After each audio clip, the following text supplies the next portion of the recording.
Orbital Gardens, this is Mission Control. We are confirming acquisition of your signal. You are live in 5, 4, 3, 2... Hello and welcome to episode 45 of Gardeners of the Galaxy, the podcast for all of the sentient beings in the universe who have a passion for plants. I'm Emma the Space Gardener and I will be your host as we explore gardening on Earth and beyond. It's a very special episode today as Gardeners of the Galaxy has completed its second orbit around the Sun. Yes, it's our second birthday, so I'd like to say a massive thank you to everyone who has supported the show over the last 2 years. I have thoroughly enjoyed going on astrobotany adventures with you, and I hope we can continue to do so for many more orbits to come. And as it's a special episode, we've got a very special guest for today's show. Earlier this year, astrobotany hit the headlines as scientists from the University of Florida Space Plants Lab announced to the world that they had successfully grown plants in genuine lunar soil collected during the Apollo missions to the Moon. The timing is perfect, as we just celebrated the 53rd anniversary of the Apollo 11 moon landing on the 20th of July, and we're all hoping to see Artemis 1 launched to the Moon in the coming weeks. Doctors Annalisa Paul and Robert Furl are the astrobotanists behind this groundbreaking work. They grew the model plant Arabidopsis in lunar regolith collected during 3 separate Apollo missions from 3 different sites on the Moon, and their experiments go way beyond proving that plants can grow in lunar soil. I spoke to Annalisa Paul about the history of lunar plant biology, her recent experiments, and her wealth of experience investigating how plants adapt to living in microgravity. Before we get to that though, I'd like to remind you that you can give Gardeners of the Galaxy a boost by becoming a patron. Starting from just £1 a month, you can support the show and get early access to episodes plus exclusive bonus content. Visit patreon.com/Gardeners of the Galaxy to find out more.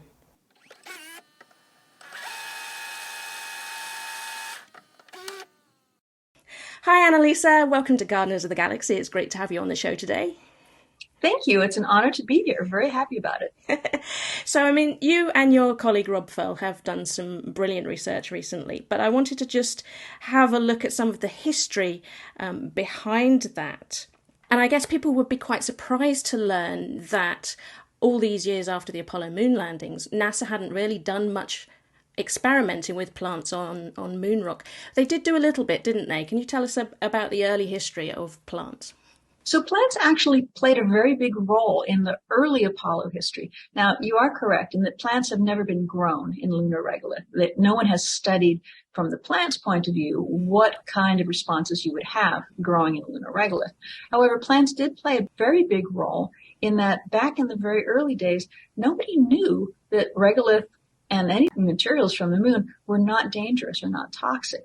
And so what plants did early on is that they served as the canary in the coal mine kind of thing, is that very dedicated plant biologist named Charles Walkinshaw actually took plants grown in regular materials, just grown in standard dirt, earth dirt. And he took a tiny bit of the regolith that came back from the early Apollo missions and sprinkled it on the surfaces of the plants or rubbed the leaves with a little bit of that regolith and asked, is there anything that we don't recognize as life that could infect biology from the Earth and therefore cause a catastrophic collapse of our environments if it were to get free outside of the lunar receiving laboratory? To make a long story short, nope, doesn't bother plants or animals or anything at all. And eventually their astronauts were allowed to leave the little Airstream trailer in which they were quarantined. But plants played a big role in allowing that knowledge to be comfortable that no, there was nothing on the moon that was going to harm creatures from the Earth. Fabulous. So, you have said that you have spent a long time trying to get your hands on some of these moon rock samples. It's a very difficult thing to do. So why has NASA decided that the time is right now to have a go with some plant experiments? Well, I think that part of it is the fact that we're going back to the moon. And so before the Artemis program really had any traction, and that was the days in which Rob and I first applied for getting some of these materials, back then in 2010-ish or so, nobody really was confident in going back to the moon for more samples. And so NASA had to really be very cautious and protective of these very precious and unique samples. And once you give them over to biologists like us, those samples are never the same again. And so it's even though we have to return the materials that we received, they're never pristine moon materials again, of course, after that. But going back to the moon and Artemis is twofold. One is that we will be getting more samples. Humans will be getting more samples because there'll be return missions from Artemis. But second of all is that the idea behind Artemis is to go to the moon to stay. And so there'll be outposts that require long-term habitation of these facilities. And in order to really make that work, you got to have plants in the equation. Absolutely. Okay, so NASA gave you tiny, tiny amounts of real rock from the moon to experiment with. So tell us about your amazing research. How did you go about it? Well, first of all, we asked for 4 grams, and we asked for 4 grams of Apollo 17, which this particular set of materials we requested is just the stuff that Harrison Schmitt dug out from underneath the bumper of the rover, sort of semi by accident, to act as a buffering material for real rock samples. So we thought, geologists aren't going to really want that kind of stuff. They'll give it to us biologists instead. Yeah. However, our proposal, the most recent proposal that we submitted in 2019, was quite well received, and the people who reviewed it decided that, this is a pretty good experiment. And what would be even better is if we could compare different sites of the Apollo missions. And so we got 4 grams of the Apollo 17 stuff, but we also got 4 grams from Apollo 11 and 4 grams from Apollo 12. And that really made all the difference for the science. So what we did is that we grew tiny, tiny little pots of plants that were in what we call microtiter plates. And so we created these very small habitats that could accommodate a single gram of material in one of these little tissue culture wells from these plates. And we grew a single Arabidopsis plant in each one of those. And so we wound up with essentially 3 replicates of the different sites, and then plants that came from each one of those sites, 4 plants each. The analysis that we did were first of all, we grew them and took pictures every day. So we have data on how well they grew. We also have information, of course, on their structure, their color, what they look like. But the most important things to us, because we are molecular biologists, is at the end of 20 days, we harvest them and ground up their leaves and then asked what were the patterns of gene expression compared to the controls. Now, the controls are very important because if you were to try to compare how they would grow in your garden soil, that's so different that it would hardly be a valid comparison. So what we did instead is we chose the very best lunar simulant that matched these 3 type of basaltic materials that we got, and that's something that's called JSC1A that back in the days you could get from NASA and different kind of companies that make this stuff. It's a volcanic ash material that's also based on these same kind of basalts. When you compare how the plants grew in JSC1A, and all these plants had just a smidgen of nutrient solution in there with them because otherwise nothing would grow. The plants that grow in JSC1A all looked beautiful and lush like little tiny Arabidopsis plants normally like to look.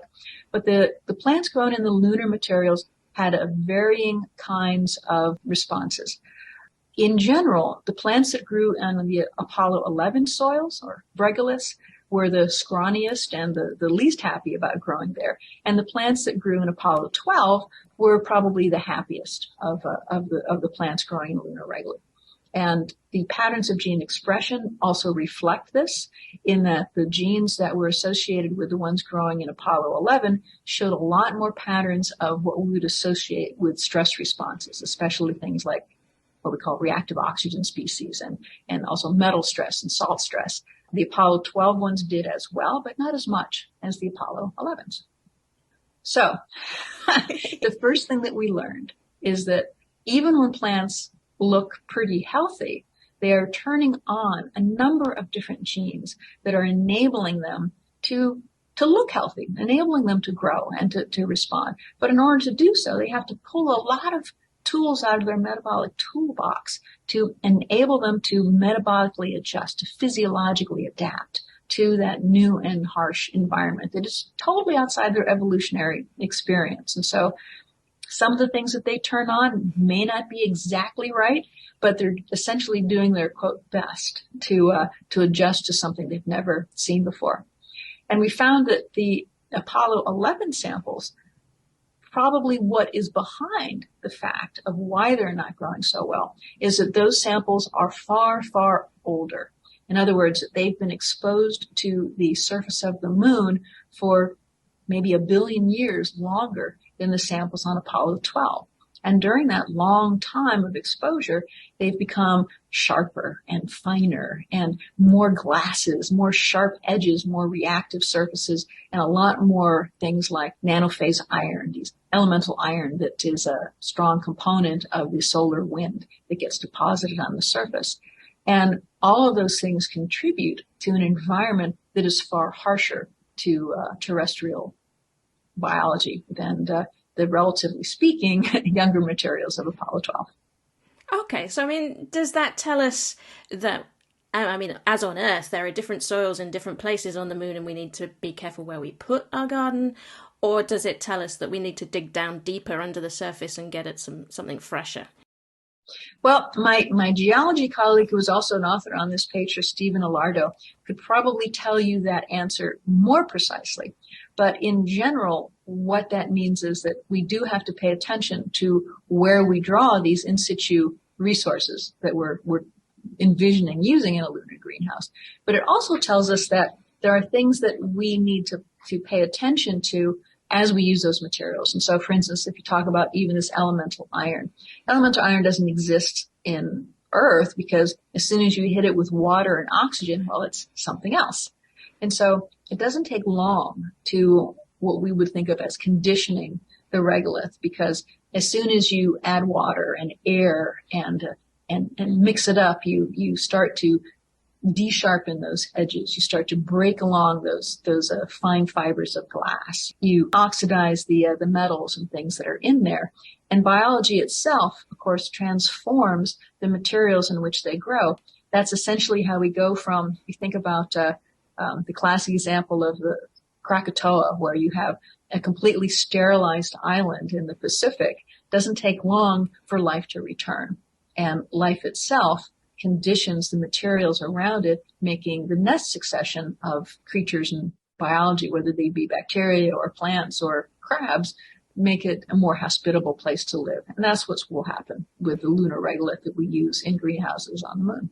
So what we need is a lunar processing plant that helps us turn it into lunar potting soil, I guess. Exactly. And plants, of course, will lead the way.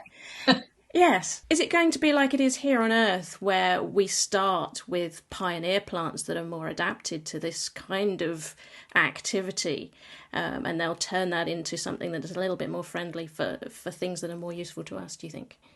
Possibly. I mean, that's actually a very appropriate approach to do things. And whether we would choose to do that by doing a true sort of a succession treatment, like starting with some algae and bacteria to help condition the soil, and then, something like Spartina grass, which is highly salt tolerant or something, and then till it all under, as it were.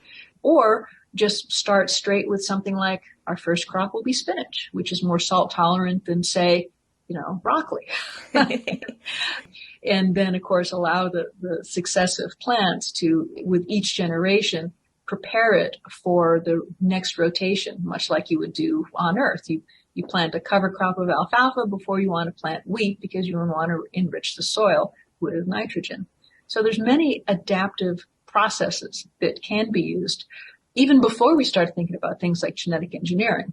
And so the engineering of the materials that we can do with physical and chemical means, engineering of the habitat that can create a more, aerated, friendly kind of environment than growing things in teeny tiny wells of a culture plate.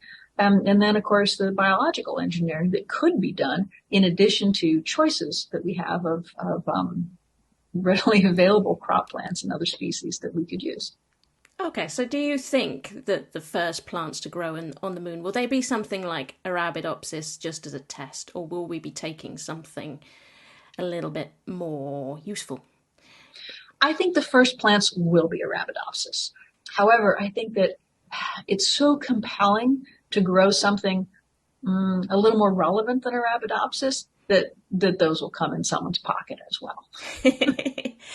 I mean, I know that you didn't I don't think that you did this kind of analysis. You wouldn't have had a lot of plant material to work with, but at some point somebody's going to have to do the testing of the plant material itself to say that it's safe to be eaten, surely. Yes, I suppose that is certainly true. I think that because plants are great engineers of their own in modifying materials that they're growing in. So, for instance, if you take a look, again, coming back to the metallic iron example, once that iron has been oxidized and now solubilized, it's able to be taken up by plants. Although it wouldn't be toxic anymore, it would actually contribute to nutritive iron materials that then would be beneficial for humans. And so I don't know of personally any kind of things that are truly toxic in the lunar soil that would be drawn up by plants that would then be a threat to humans.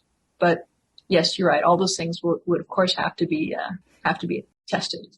And this must be a very exciting time to be sort of a lunar plant biologist then, because you're finally looking at Artemis missions on the horizon and actually getting to put some of these things into practice. It's extraordinary. We are so lucky.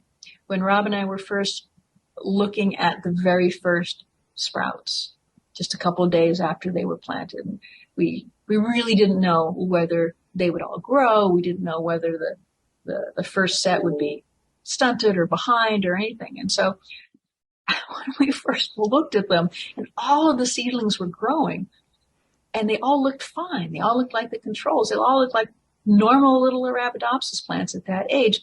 We were struck by what an amazing point in history we were just privileged to experience. We were making this bridge from the Apollo of the past to the Artemis of the future, and it was a very humbling and wondrous moment in time for us, as corny as that sounds. I don't think it sounds corny at all. And of course you then went on to be a big splash in the media when you published these amazing results, and this is one of the few times that the whole world has been interested in space plants, so that was amazing. Yeah, isn't that amazing? We are just simple country molecular biologists, and all of a sudden it's a lot of attention, and it's been extraordinary. And also a lot of fun to be able to share this, especially with kids. And all of a sudden we've got, children who are interested in science in a way that perhaps they hadn't been before. And this idea of being able to have this kind of adventure in science is an amazing gift. And, I was talking to some students a couple of weeks ago, and they said something like, well, I'd love to be able to do something like this. How did you get to be here? I said, well, I didn't envision being here. I just knew that I wanted to keep learning and keep exploring, and you never know where your path takes you. And then all of a sudden you're there. Yeah. That's fabulous, because there is there's very often this idea that you have to have a goal in mind, a dream that you're reaching for. And you're saying that actually you don't have to know where you're going to end up. You can see where it takes you, and you'll still end up somewhere wonderful. I think that is a true statement for sure. Now, was I always fascinated by space and things growing up? Yes, of course. That's, I was. But I didn't envision myself being a plant space biologist until paths just took me there. Fabulous. Okay, so you mentioned that the moon rock samples are really just on loan from NASA, and at some point you have to give them back. Have you got plans to do any more research with them before you do? Oh, absolutely. So one of the things we're in the process of right now is looking at what does the next generation of plants look like. And by that, I don't mean the seeds from the first ones, but, what does the next round of plantings in that material look like? Is it something that now we can tell more about how the soil, how the regolith has become soil in a way, and what we can learn from that? How can we mitigate some of the stresses? Are there things that we can do to go a little bit farther on that path. Yes, because as you said, the plants themselves will have changed the regolith environment, so it's not the same as it was when NASA gave it to you anymore. Correct. So this next batch will be slightly different. So we can all look forward to seeing what you learn from that. That'd be exciting. That's right. And we're working more on the regolith itself, too. We know how now that the plants are responding to the regolith, so how's the regolith responding to the plants? And looking at more geological studies of what the regolith looked like before and what it looked like afterwards, as well as the plant responses. So lots of exciting things to be going on with there. So I know that before this exciting moon rock experiments, you've done a lot of research with space plants. You've been up in a zero-G plane. I've seen a little video of you. That must have been amazing. And you've sent plants into space. You've had plants on the space shuttle, on the International Space Station, and on suborbital flights with Blue Origin and Virgin Galactic. So I mean, if it goes into space, you've sent a plant up on it, I think. You can pretty much say. but yes, this is pretty true. Yes, so Rob and I have sent a lot of different experiments to space. We've sent them in zero gravity planes, in F-104 planes. We've done a lot of really fantastic kinds of experiments, both with ourselves as part of the experiment, as well as sending things that are autonomous into, for instance, the suborbital flights. But the other thing that we've done is we've practiced what it would be like to grow plants in extreme environments and in what we call planetary analog environments. And so our interest in using regolith in a greenhouse actually originated back in 2006 or so in the high Canadian Arctic, inside of an old impact crater called the Houghton crater, where we were part of a team that was exploring the Arthur Clarke Mars greenhouse that used autonomous materials that part of our Canadian colleagues, Matt Bamsey and Tom Graham, Elaine Berenstain, were all part of a team of how would you construct a greenhouse that you might want to use on the surface of another planet. And one of the things that we did is Rob and I collected some of the brecciated materials that are very moon-like looking. Nothing grows in this impact crater. And we used them in the greenhouse and asked, could we grow plants in the materials that we just collected outside in this desolate environment? And we fast forwarded back up to about 2017, 2018, and we worked in another greenhouse on the Antarctic ice shelf that's part of the Eden ISS project at the Neumar 3 station that again asks, all right, so if you want to put a greenhouse in a place that is so totally remote, what would that look like? What kind of systems it would use? And in this case, instead of using regolith and stuff inside the greenhouse, it was a very high-tech aeroponic greenhouse, very different from the Arthur C. Clarke greenhouse that we used in the Canadian Arctic. So asking a different type of technology and different kinds of approaches. But both of those systems were extraordinary from also giving you the impression of what it would be like to be on another planetary surface. What would it be like to have the degree of isolation and also appreciation for what it's like being in a place that can kill you without protective clothing, that deserves your respect and deserves the kind of awe that you hope that an astronaut would also feel when they walked off their ship and had to deal with this kind of environment. So there's value in also doing these sort of practice events of what it would be like. And they must be fun as well. Oh, yeah. There is that too. Again, how very lucky we have been. I am so jealous. So now that there is this more sort of commercial era of spaceflight, if you were given the opportunity to go up into space with one of your experiments, would you choose to do that? Oh, of course. I don't know whether you saw my note about choosing a fantasy space plant that you might take into space. We can talk about that. One of the things that, in fact, Rob and I did a while ago is we wrote a proposal for what's called NIAC. And it's a NASA proposal that essentially is what kind of pie-in-the-sky ideas can you think of? And these proposals go for things like space elevators and stuff like that people haven't invented yet, but here's some thoughts that go into the background. So we wrote a proposal on how would you design the perfect space plant. And of course, we're using genetic engineering and for that, but what we proposed is can we design a plant based on all of the molecular biology data that we've already collected as to what genes are important, what kind of structures are important, and growing in microgravity, what would you need, what could you give away? And so we, based on kale of all things, because as you probably know, a lot of the brassicaceous plants that we eat are all based on the progenitor of wild mustard. And so the genome of things like kale and turnips and broccoli and Brussels sprouts, all those kinds of things are all related to their own being progenitors. So the genome is very complex, but also very plastic.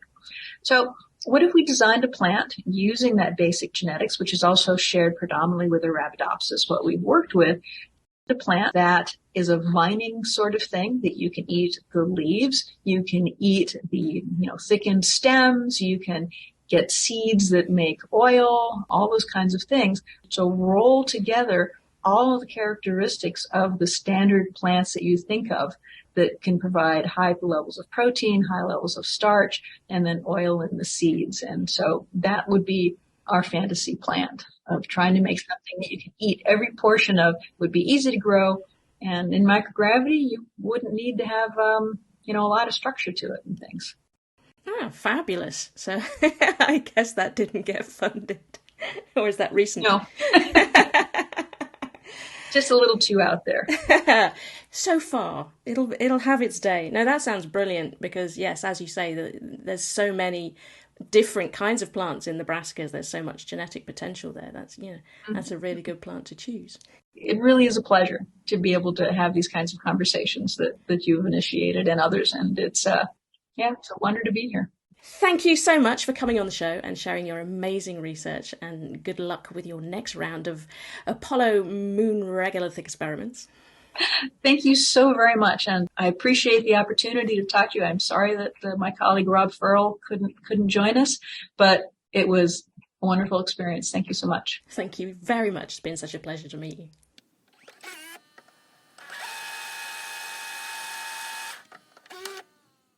That's it for this episode. Next time we'll hear about Dandelion, a fantastic project spreading art, music and vertical gardens all across Scotland this summer. There's just time to thank my patrons for their ongoing support and to remind you that you can sign up to the Gardeners of the Galaxy newsletter for new episode alerts and bonus astrobotany content. Thanks for listening. Goodbye. Orbital Gardens, this is Mission Control, confirming termination of your signal. I have some bad news for you. The top brass have refused your request to start a legume experiment. They're focused on cultivating peas on Earth right now.